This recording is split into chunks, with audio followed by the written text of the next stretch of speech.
Welcome to Mindful Moments. Nourish your mind on the go. This audio uses AI narration to present our original book analysis. Oh, cool. Today, we're diving deep into the inner workings of the U.S. cabinet. Right. Guided by Sam Wellman's book, The Cabinet, Your Government, How It Works. Oh, yeah? Ever wonder what really goes on behind those closed doors? Oh, yeah, for sure. Who has the president's ear? It's a system shrouded in tradition and intrigue. Yeah. Most people know the names. Right. But few understand the intricate dance of power and influence that shapes the decisions affecting all of us. We'll get ready for some aha moments because we're going to uncover the surprising evolution of this powerful group. Okay. Did you know the term cabinet comes from a 17th century English king hiding out with his advisors in a small room? Oh, wow. Talk about humble beginnings. King Charles II may have started the trend. Right. But it was George Washington who truly set the stage for the American cabinet. Okay. Picture this 1789 New York City, a brand new nation facing immense challenges. I can imagine. Washington handpicks 4 brilliant minds to lead the Departments of State, Treasury, War, and the Attorney General's office. A powerhouse team for sure. Yes. There was Thomas Jefferson, author of the Declaration of Independence. Right. Tackling foreign policy as Secretary of State. Huge. Alexander Hamilton, the financial whiz, taking on the nation's debt as Secretary of the Treasury. Wow. Then there was Henry Knox, a seasoned military leader from the Revolutionary War as Secretary of War. Right. And Edmund Randolph as Attorney General. Washington was a brilliant leader. Oh, for sure. But even he had his work cut out for him managing this group. Yeah. Jefferson and Hamilton in particular were constantly clashing, representing 2 fundamentally different visions for the future of America. It's fascinating how their debates about the role of government, the balance of power, and the best path for the nation still echo in our political landscape today. Oh, absolutely. They weren't just arguing about abstract ideas. Yeah. These clashes impacted decisions about banking, taxation, even the location of the nation's capital. Their disagreements highlight a recurring theme in the history of the cabinet. The president's own leadership style and political leanings heavily influenced the dynamics and effectiveness of the group. Interesting. Both Jefferson and Hamilton eventually resigned. Really? Frustrated by the constant battles, and sensing Washington wasn't fully backing either of them. That makes you wonder if a little healthy debate is actually beneficial. Right. Or if it undermines the cabinet's ability to function effectively. Yeah. What happened after Washington left office? Well, did the cabinet stay this small elite group? Not at all. Okay. The cabinet, much like the nation itself, Right. has gone through periods of immense growth and transformation. Wow. Over the next 200 years, new departments and positions were created, reflecting the expanding needs and priorities of a rapidly evolving country.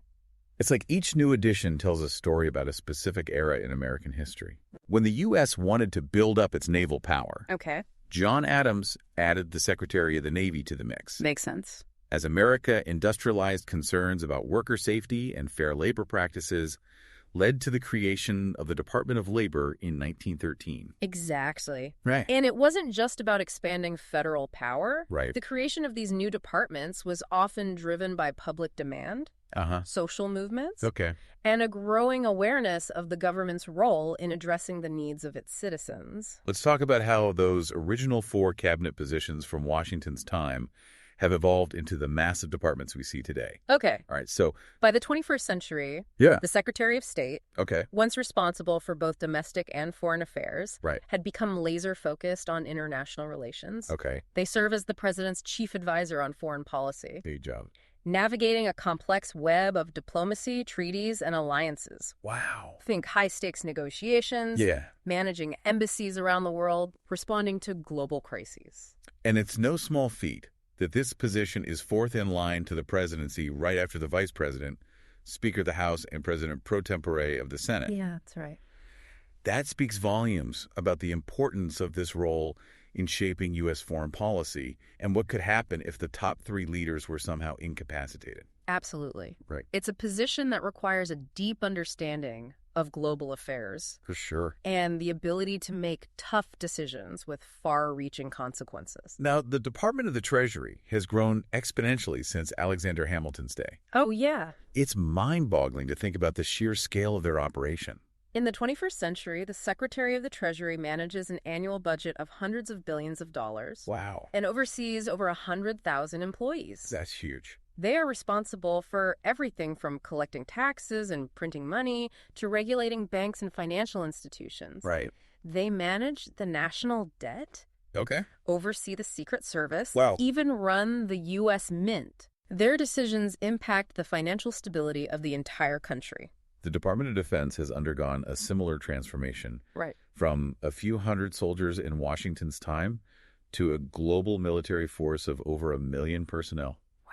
With a budget of hundreds of billions of dollars by the 21st century. Yeah. They even have their own iconic headquarters with the Pentagon, one of the largest buildings in the world. It's a testament to the changing nature of warfare and America's expanding role on the world stage. Right. The Secretary of Defense oversees the Army, Navy, Air Force, and Marines, as well as numerous defense agencies. Right. They manage everything from military operations and weapons development to intelligence gathering and international security partnerships. That sounds like a really tough job. The decisions made within this department can have life or death consequences. And finally, there's the Attorney General's office. Yes. I bet it's a far cry from its humble beginnings as the president's personal lawyer.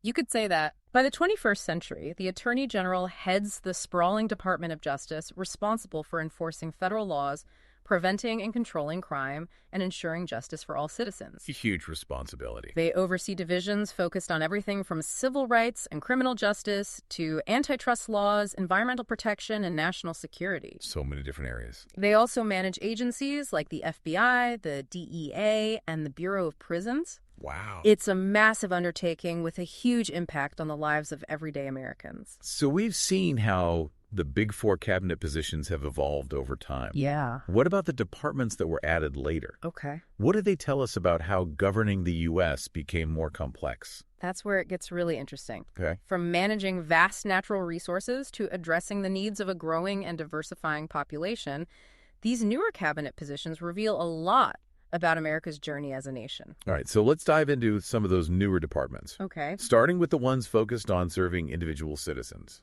These often deal with the most personal aspects of our lives. Workplaces. Yeah. Homes. Right. Health education. Yeah. Even the support we offer our veterans.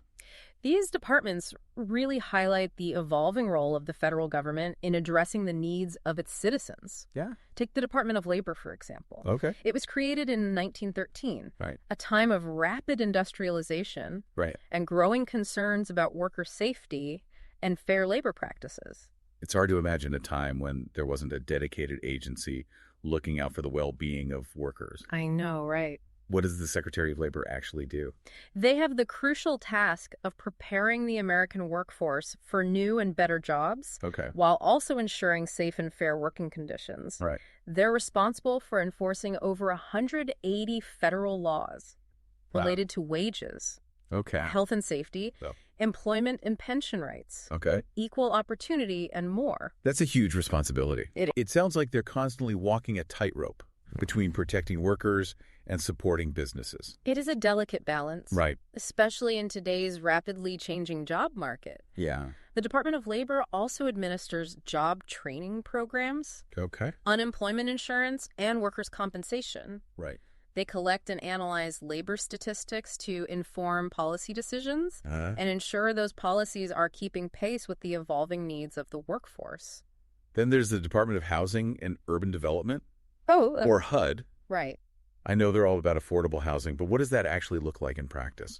HUD works to ensure access to safe, affordable housing for all Americans. Okay. They're on the front lines of fighting for fair housing practices, reducing homelessness, and supporting community development.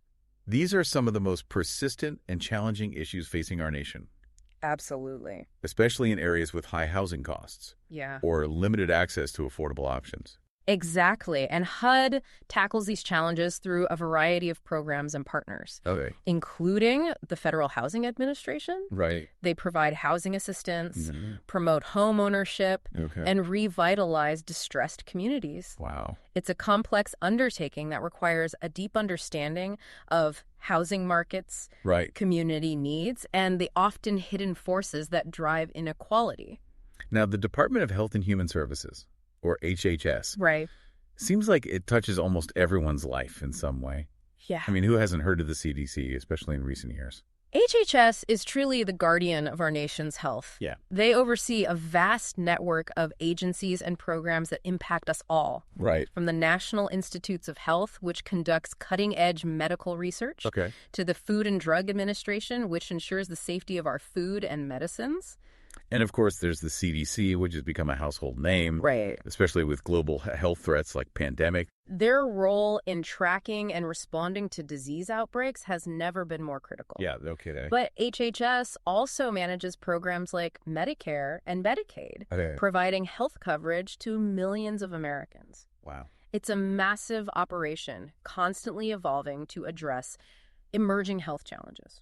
Speaking of preparing for the future, the Department of Education plays a key role in shaping the next generation of Americans. The Secretary of Education is tasked with ensuring access to quality education for all Americans. Wow, okay. From early childhood to higher education. So they oversee the whole spectrum. They work to improve educational standards, promote innovation, and support teachers and students. Given the diversity of needs and challenges within the education system, this seems like an incredibly daunting task. It is. Right. They administer programs like student financial aid, support research and development in education, and address issues like school safety and equity.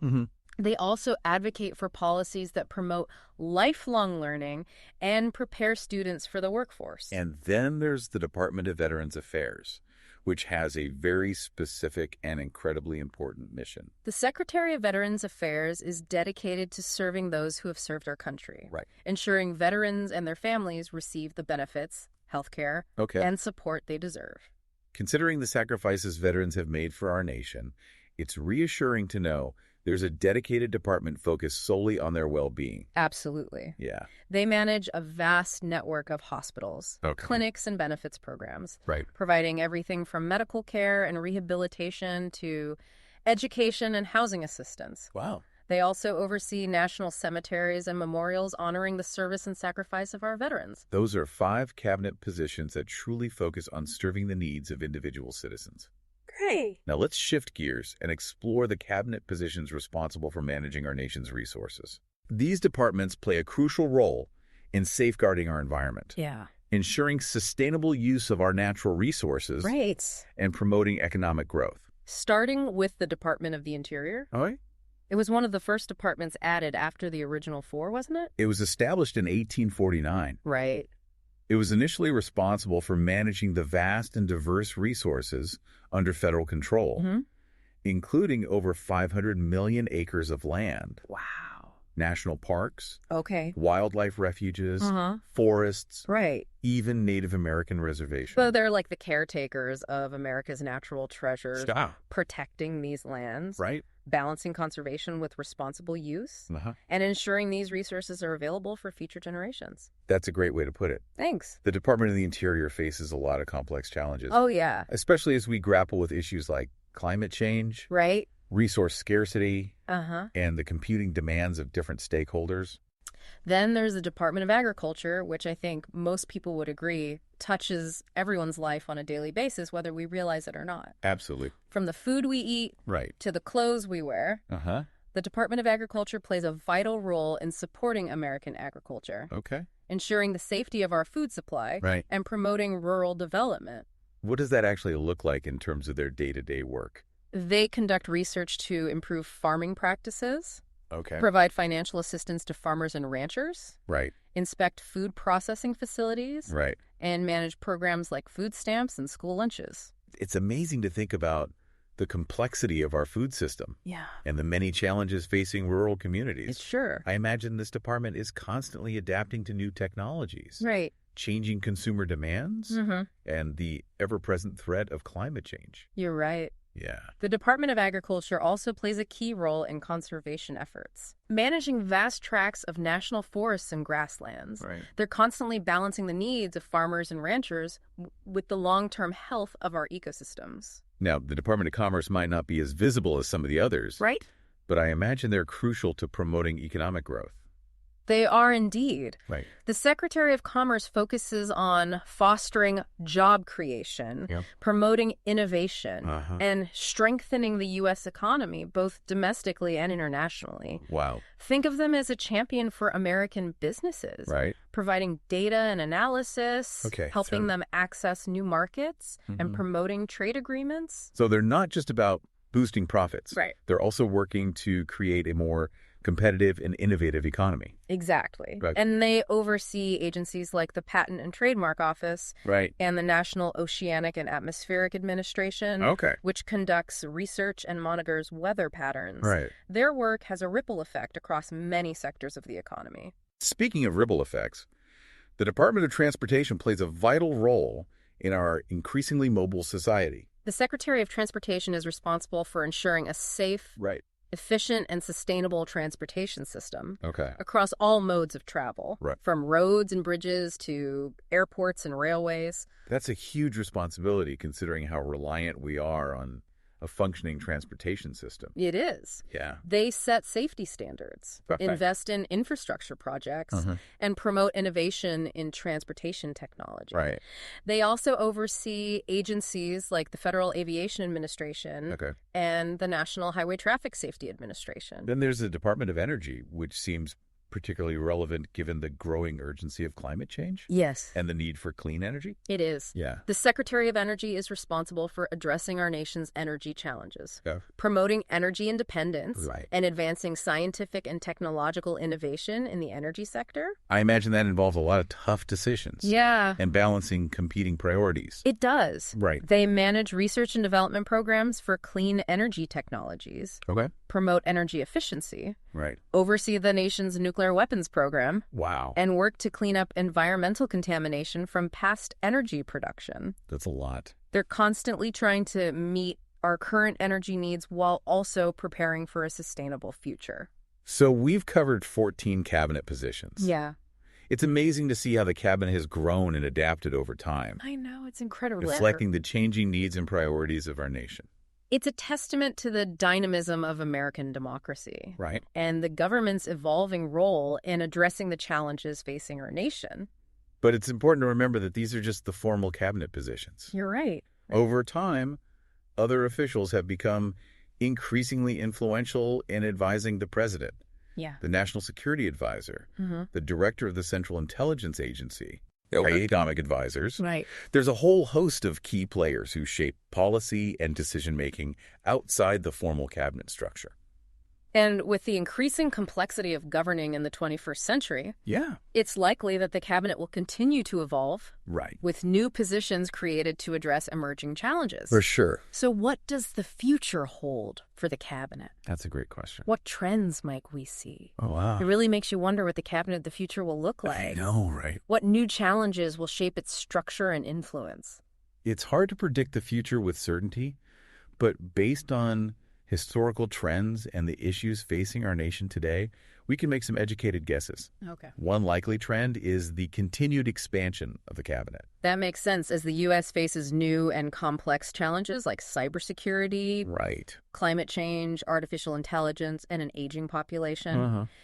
It seems logical that we'd see new departments emerge to address these issues head-on. Exactly. Imagine a Secretary of Cybersecurity, responsible for protecting our nation's digital infrastructure and defending against cyber attacks. That's a big one these days. Or a Secretary of Aging. Yeah. Focused on the unique needs of our growing senior population and ensuring they have access to health care, housing, and social support. These positions would definitely reflect the growing importance of these issues and signal the need for dedicated leadership at the highest level of government. I think so.